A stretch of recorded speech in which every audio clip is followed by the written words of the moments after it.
दोस्तों, हम आज देखेंगे search of genetic material from molecular basis of inheritance. एक जबरदस्त हेडिंग है, search of genetic material.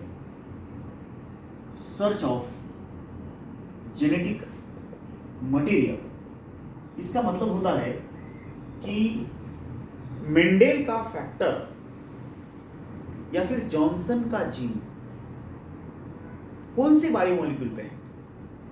Mendel ने बोला कि फैक्टर्स कैरेक्टर्स को, लक्षणों को एक पीढ़ी से अगली पीढ़ी में लेके जाते हैं, लेकिन मेंडेल ने यह नहीं बोला कि फैक्टर का कंपोजिशन क्या है और फैक्टर की पोजीशन क्या है। डेफिनेटली आज भी मेंडेलियन फैक्टर्स टुडेज जीन बोल के माने जाते हैं। आज के जो जीन्स है वो मेंडेल के फैक्टर हैं, लेकिन मेंडेल ने उसका पोजीशन नहीं बताया, बोले तो उसका कैरियर नहीं बताया, जेनेटिक मटेरियल नहीं बताया, उन्होंने डायरेक्ट जीन बताया। फिर इसके लिए काफी देर तक जो है वो सर्च चलते रही। 1865 से लेकर के 1944 तक ये सर्च चली और 1944 में पहली बार एवरी मैक्लिओड, एमसी कार्टी, इन तीनों ने पहली बार ये बात दुनिया के सामने लाई कि जेनेटिक मटेरियल इज डीएनए। लेकिन उसके पहले कुछ हम एक्सपेरिमेंट देखेंगे। पहला एक्सपेरिमेंट इस कंटेक्स्ट में देखेंगे 1928 का फ्रेडरिक ग्रिफिथ्स एक्सपेरिमेंट। ग्रिफिथ के एक्सपेरिमेंट का नाम है transformation experiment. The experiment is transformation experiment. What is this transformation experiment? ये ट्रांसफॉर्मेशन एक्सपेरिमेंट क्या चीज है? दोस्तों, ग्रिफिथ ने एक एक्सपेरिमेंट करा जिसमें वो काफी क्लोज था टू से what is genetic material, but he was unable. In 1928 Griffith ने जो एक्सपेरिमेंट करा, उस एक्सपेरिमेंट के लिए उसने जो मटेरियल लिया उसमें था निमोनिया के बैक्टीरिया ऑफ न्यूमोनिया के बैक्टीरिया उसने दो लिए। एक था एस स्ट्रेन और दूसरा था R strain. Actually this is S3 and this is R2। जो S स्ट्रेन है, S3, it is smooth sailed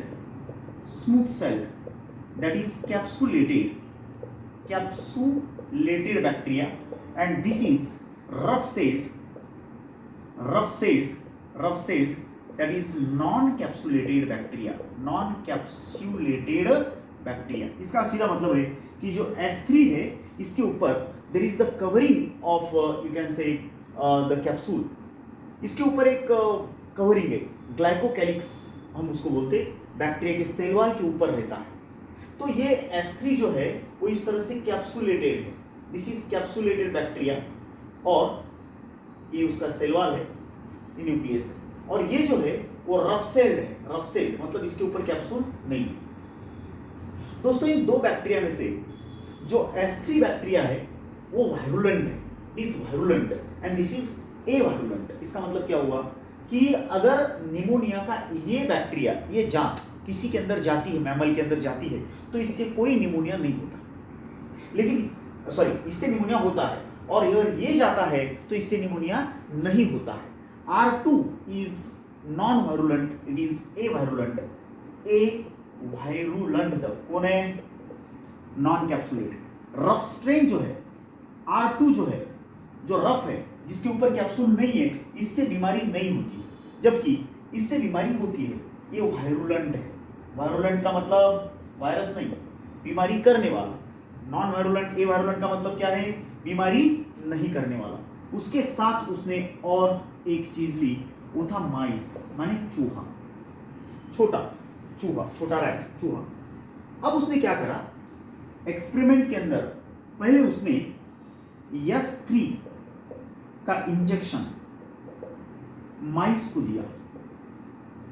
एक माइस लिया, चूहा लिया, और उसको इस जाति के बैक्टीरिया का इंजेक्शन लगाया। इंजेक्शन में ये बैक्टीरिया भरा पानी में, और वो इंजेक्शन माइस को दिया, और उसने देखा कि माइस को निमोनिया हुआ एंड माइस गॉट डाइड। माइस मर गया, चूहा मर गया। सेकंड स्टेप, भाई ये तो हमने पहले बताया था कि इससे बीमारी होती है, ये वायरुलेंट है, वायरुलेंट मतलब बीमारी करने वाला, ए वायरुलेंट मतलब बीमारी नहीं करने वाला। जो स्मूथ बैक्टीरिया है निमोनिया का, उससे बीमारी होती है, जो रफ है उससे बीमारी नहीं होती है। मतलब ये जो कोट है, कोट, ये जो कवर है ना, इसी में बीमारी करने की क्वालिटी, इस पे कोट नहीं है, ये बीमारी नहीं कर रहा। मतलब S3 इज डिसीज कॉजिंग, ये पैथोजिन है और ये नहीं, इससे निमोनिया होता ही नहीं। दोस्तों जब उसने R2 बीमारी नहीं करने वाला बैक्टीरिया है R2, इसका इंजेक्शन लगाया, किसको लगाया? डेफिनेटली माइस को, चूहे को लगाया।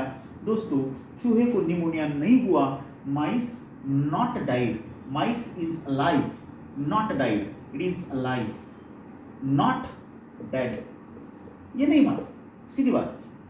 अब उसने क्या करा, आगे की बात देखो, हीट किल्ड S3 को बॉईल करा, गर्म करा, डेफिनेटली उससे वो बैक्टीरिया मर गया। फिर उसका इंजेक्शन लिया, इंजेक्शन माइस को दिया और उसने देखा ओके माइस जिंदा है, नॉट डाइड, जो चूहा है नहीं मरा। क्यों भाई? जो मारने वाला था वो मर चुका है। Heat killed S3। Next step में, ये स्टेप सबको अचंभित करती है, ये स्टेप सबसे अलग स्टेप है। वो स्टेप ऐसी है कि भैया हीट किल्ड S3, चूहे को पहले बॉईल करके मारा। देखो बॉईल करके मरे वाले, सॉरी चूहे को नहीं, बैक्टीरिया, सॉरी, पहले बैक्टीरिया को बॉईल करके मारा। कौन से बैक्टीरिया को? S3 को। उसका इंजेक्शन माइस को, चूहे को दिया, माइस नहीं मारा। अब देखो ऐसा ही स्टेप करा कि S3 को बॉईल करके मारा और इसको लाइव R2, लिविंग R2 के साथ मिक्स किया, लिविंग R2 के साथ इस बैक्टीरिया को मिक्स किया। कौन से को? डेड वाले को मिक्स किया और ऐसा इंजेक्शन जो है वो चूहे को दिया, माइस को दिया, एंड माइस गॉट डेड, माइस मर गया। देखो भैया क्या करा, पहले स्टेप में देखो, ही हीट किल्ड S3, इंजेक्शन माइस को दिया, माइस नहीं मरा, क्योंकि ये जो बीमारी करने वाला बैक्टीरिया था वो खुद मर चुका है। और ऐसे बैक्टीरिया का इंजेक्शन भर करके दिया, चूहा बच गया, उसको निमोनिया हुआ ही नहीं, क्योंकि जो निमोनिया करने वाला था वो मर चुका है। अब अगली स्टेप थोड़ी सी कैसी है देखो, कंफ्यूजिंग, कि उसने इसी तरीके से S3 को मार डाला बॉईल करके। मरे वाले S3 का सॉल्यूशन उसमें जिंदा R2 डाले, R2 जो ए वायरुलेंट है, जिससे बीमारी नहीं होती है, नो डिसीज, इसको डाल दिया और इंजेक्शन लगा दिया माइस को निमोनिया हुआ और माइस मर गया। एक्चुअली इससे साबित क्या करना चाहता है, उसने उस चूहे का पोस्टमार्टम किया, उसका ब्लड चेक करा, उसके ब्लड में, चूहे के ब्लड में जिंदा R2 मिले, जिंदा मतलब R2 के साथ में उसको जिंदा S3 मिले।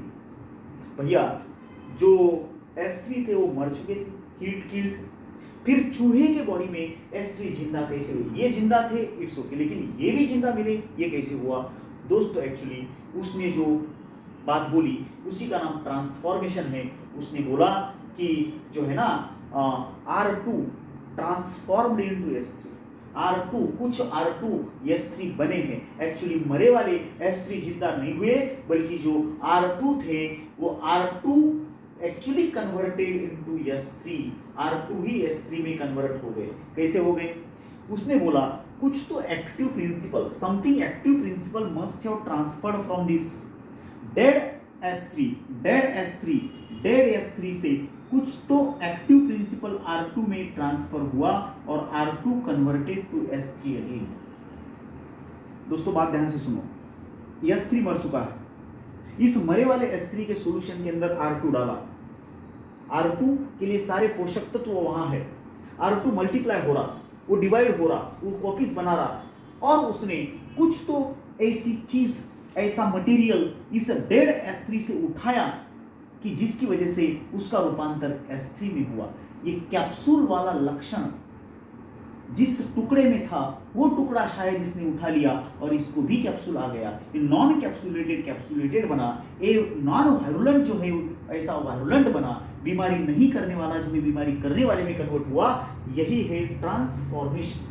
ट्रांसफॉर्मेशन का मतलब होता है कि R2 transformed into S3, R2 transformed into S3। कैसे हुआ कि R2 को हमने मरे वाले S3 के साथ मिक्स किया।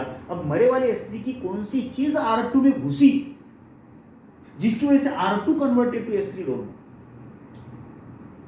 आप समझते हैं भैया? जो सुपरस्टिशियस लोग हैं, अंधश्रद्धालु, वो तो बोलते थे भैया अरे क्या घुसी, R2 जो है S3 मरे वाला जो S3 है उसकी आत्मा घुसी होगी इसके अंदर, R2 के अंदर, और फिर R2 का क्या बना, S3 बना। जैसे आत्मा को आप बोल रहे हैं कि सक्रिय है जिसकी वजह से वो जिसकी थी उसके लक्षण आते। मैं आत्मा में विश्वास नहीं करता, मैं सिर्फ समझने के लिए बोल रहा। यहाँ पे वैसीच कोई चीज जो एक्टिव प्रिन्सिपल है, काहीतरी सक्रिय तत्व, माहित नाही कोणतं, ग्रिफिथला माहित नव्हतं की मेलेल्या स्त्रीचं R2 मध्ये काय गेलं ज्याच्यामुळं R2 ला कॅप्सूल तयार झालं। R2 what capsule around it, don't know. और उसने बोला कुछ तो active principal from the dead S3 hit killed S3 से लिविंग R2 में कुछ तो एक्टिव प्रिंसिपल गया जिसकी वजह से R2 developed the capsule, it become capsulated and developed the pneumonia into the mice and mice got died. This is called as the transformation experiment of Griffith. ये इसमें उन्होंने ये क्लियर नहीं किया कि जेनेटिक मटेरियल कौन है, जीन किस पे है। डेफिनेटली वो जो सक्रिय तत्व बोल रहा है, एक्टिव प्रिंसिपल बोल रहा है, वही जेनेटिक मटेरियल है। ये कैप्सूल का लक्षण जिस टुकड़े पे होगा वही जेनेटिक मटेरियल होगा, क्योंकि वो लक्षण लेके जा रहा है, जो लक्षण लेके जाता है वही तो जेनेटिक मटेरियल होता है। तो इस तरह से ये ट्रांसफॉर्मेशन एक्सपेरिमेंट बाय ग्रिफिथ इन 1928। नेक्स्ट वीडियो में हम देखेंगे ये साबित कैसे होता है। Thank you.